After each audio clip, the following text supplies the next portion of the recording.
Shalom, saudara-saudari sekalian, para pemirsa Yaski TV.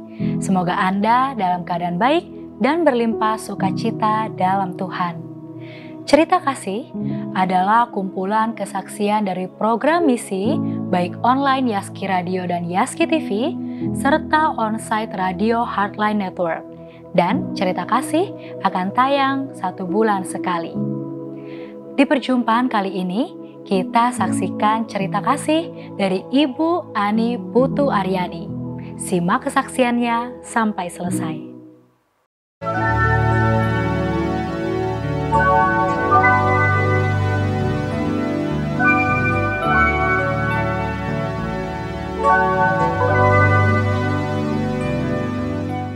Salam buat semuanya.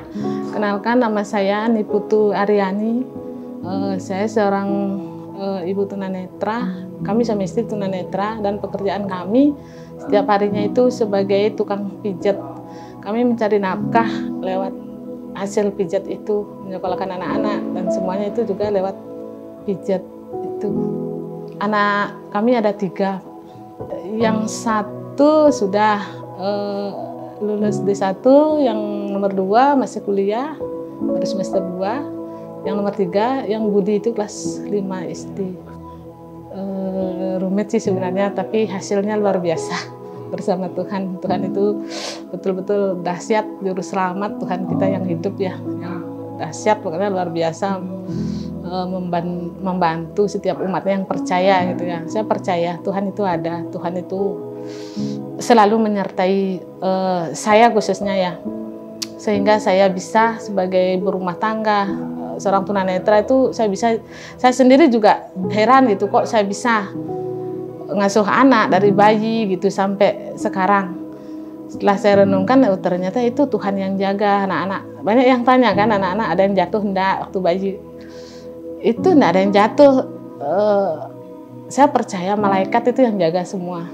Karena enggak gitu kan mana mungkin sih seorang buta kayak saya bisa jaga bayi baru lahir kan gitu ya, sampai sekarang lah, sampai bisa menafkahi segala. Tapi itu bukan kuat gagah saya, itu juga Tuhan yang adakan itu semua. Kalau enggak ada Tuhan, saya enggak akan bisa kayak gitu.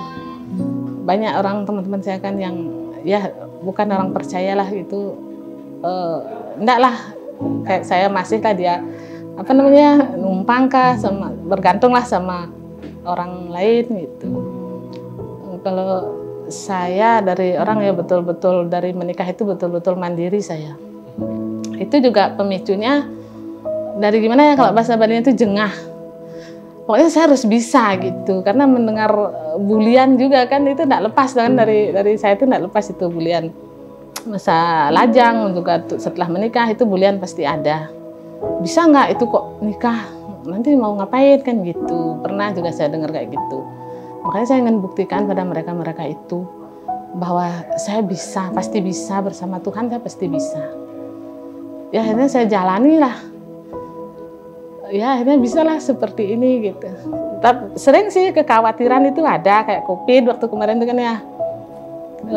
Khawatir memang saya. Ini anak mau kuliah kok ada COVID gimana. Tapi waktu itu kami punya Pak Pendeta waktu itu di gereja kami itu, gereja yang tadi itu lah kan ya. Di sana setiap apa yang keluhan saya di rumah, padahal saya tidak pernah ngontak beliau gitu, tapi di khotbahnya itu besoknya pasti keluar pada hari Minggu. Jadi itu yang bikin saya kuat gitu. Jadi kekhawatiran saya itu dijawab oleh khotbahnya Pak Pendeta Bagus Iri itu gitu. Padahal saya enggak ngomong kalau keluhan saya begini itu enggak ngomong saya. Cuman di sana ada dijelaskan jangan khawatir, orang-orang percaya sama Tuhan Yesus enggak boleh khawatir. Pokoknya berserah dan meminta. Kalau kamu mau meminta pasti akan diberi kan begitu. Ya tetap itu saya lakukan, saya tidak lelah berdoa. Saya hidup dengan doa. Bahkan sambil goreng aja saya bisa berdoa. Iya, mengucap syukur gitu. Kekhawatiran saya pada COVID itu ternyata tidak ada tidak terbukti khawatirnya itu gitu. Pasien-pasien itu tetap ada, tidak pernah berkurang. Yang berkurang itu hanya pada tahun 2020 kan ya, COVID-nya itu pada Maret, April, Mei aja itu kurang sedikit, selanjutnya itu udah puji Tuhan normal. Sampai saya dipakai kesaksian itu zaman COVID kayak gini kok bisa buka pijet gitu. Didatangi oleh penginjil-penginjil saya itu kan, kok kamu bisa gitu. Ya Pak, soalnya Tuhan sudah menutup bungkus tubuh kami dengan Roh-Nya yang kudus. Saya diketawain, ini luar biasa gitu. Keyakinanmu luar biasa gitu. Memang keyakinan saya begitu, Tuhan pasti tutup bungkus tubuh saya sehingga saya bisa memijat mereka yang butuh. Dan saya juga butuh uang kan, jadi ya itu semua karena Tuhan, bukan kuat gagah saya. Jadi saya puji Tuhan tidak pernah kena COVID waktu itu, puji Tuhan tidak pernah. Tuhan selalu jaga saya. Itu kesaksian saya luar biasa bersama ikut Tuhan selama ini. Mengetahui diri saya ini akan buta total setelah umur, dokter di Jogja bilang kan begitu. Nanti adik akan buta total setelah umur 35 katanya. Karena sampai segitulah kekuatan retinanya katanya. Di situ saya mulai frustasi, wah nggak bisa terimalah. Kok saya buta, tadinya saya normal kan begitu. Jadi diajaklah saya tinggal di Jogja, saya punya sepupu di sana. Diajak saya ke gereja, waktu itu saya juga belum tahu apa-apa. Di sanalah saya mendengar firman Tuhan katanya. Di sana saya dengarkan bahwa Tuhan menciptakan manusia, entah itu buta, entah itu normal, pasti ada gunanya begitu. Itu yang saya dengar pertama kalinya. Kan enggak harus kaya gitu, harus menghadap Tuhan, enggak harus yang kaya kan, harus yang waktu dulu enggak ada kata disabilitas kan, cacat kan gitu dulu namanya ya. Meskipun cacat, tetap kok berkenan di mata Tuhan gitu. Waktu itu saya mau bunuh diri juga sering gitu, tapi sepupu saya enggak ngasih. Terus itulah saya diperkenalkan dengan, di Yakum itu memang ada orang Kristen sih, tiap minggu ke gereja. Saya diperbolehkan ikut. Katanya kita enggak boleh menyerah, kita enggak boleh putus asa gitu, harus kuat. Terus saya ke Bali, enggak ada juga yang nonton. Saya mendengar radio Kalvari waktu itu. Di sana kan ada sandiwara tentang Tuhan Yesus. Waktu itu saya nggak tahu apa-apa, waktu itu juga lagi balik ke Jogja, lagi diajak ke gereja itu tadi. Waktu itu, oh iya ya berarti saya harus hidup. Kalau saya mati katanya tidak menyelesaikan masalah di sana, malah nambah dosa katanya. Saya juga takut dosa lagi gitu. Jadi ya ikut berdoa cara orang Kristen di sana gitu. Ya udah ikutlah gitu. Lagi ke Bali saya.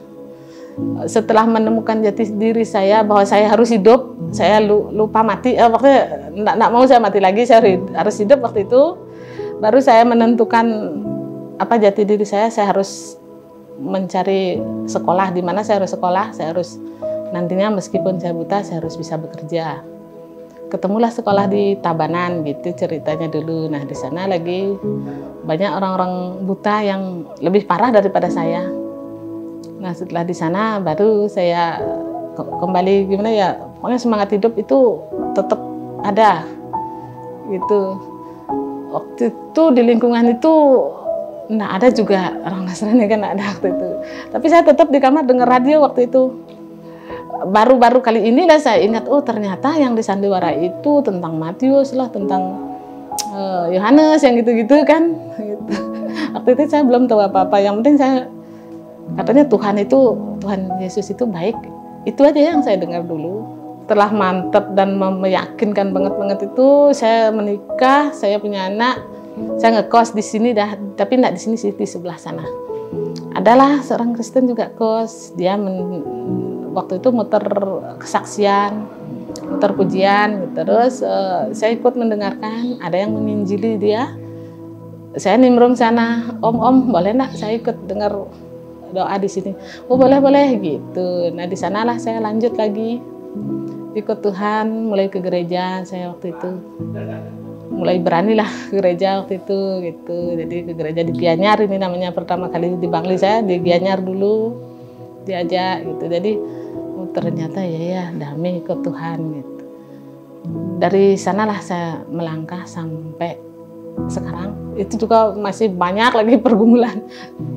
Kalau saya waktu khusus dengan Tuhan pada saat malam, ya saya dari dulu itu dikasih audio, kan ada audio itu yang bisa kita putar-putar itu kan. Nah di sana saya lagi lebih ketika saya mendengar di gereja cari pasal ini gitu misalnya kan, saya nanti putar lagi di rumah, yang ini tadi dibicarakan sama Pak Pendeta.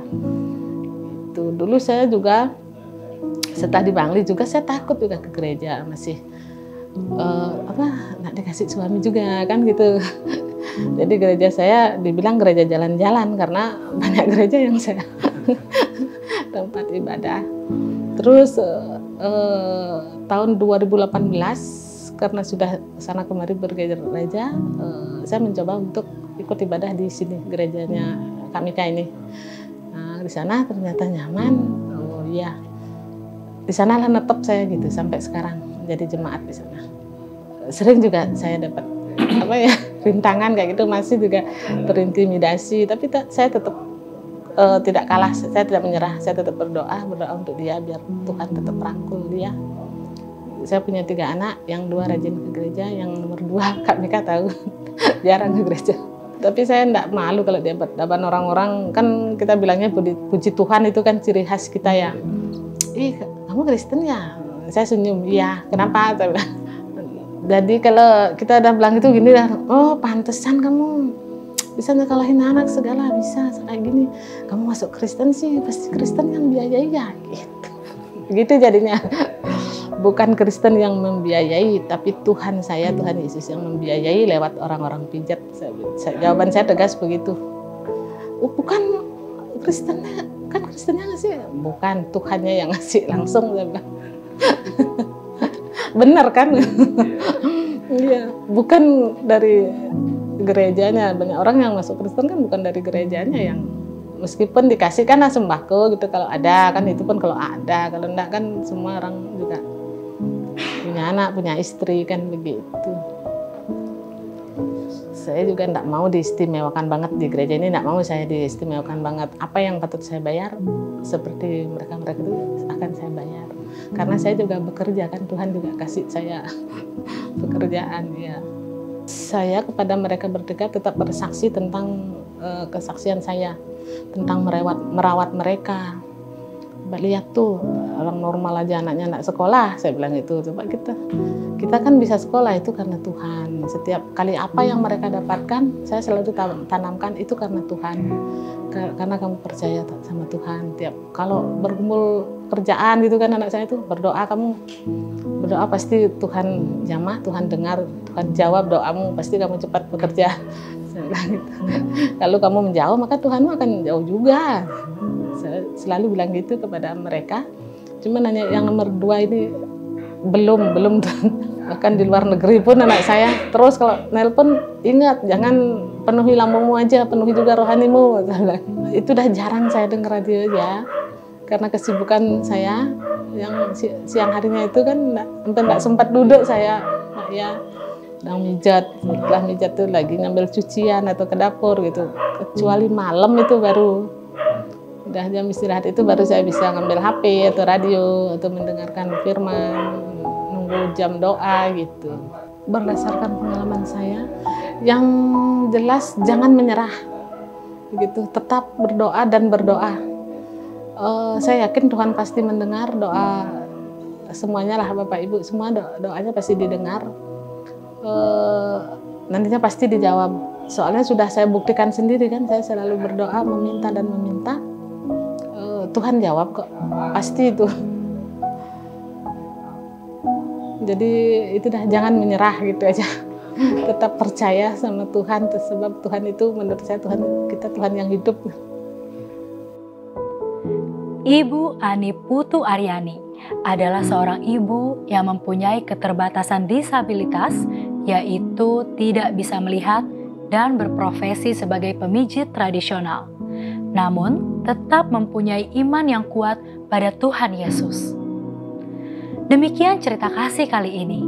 Semoga menjadi berkat dan dapat menginspirasi saudara-saudari untuk mengambil bagian dalam pelayanan, untuk mendukung program pelayanan misi Yayasan Yaski dengan berdonasi, supaya program ini terus berjalan dan menjadi berkat bagi banyak orang. Program ini didukung oleh Yaski TV, Yaski Radio, Heartline Network, dan Yayasan Yaski. Anda pun dapat membagikan cerita kasih di email di bawah ini. Jangan lupa untuk subscribe channel ini dan share untuk mendapatkan video-video kabar baik dalam iman Tuhan. Yaski TV, membangun iman, pengharapan, dan kasih. Tuhan Yesus memberkati.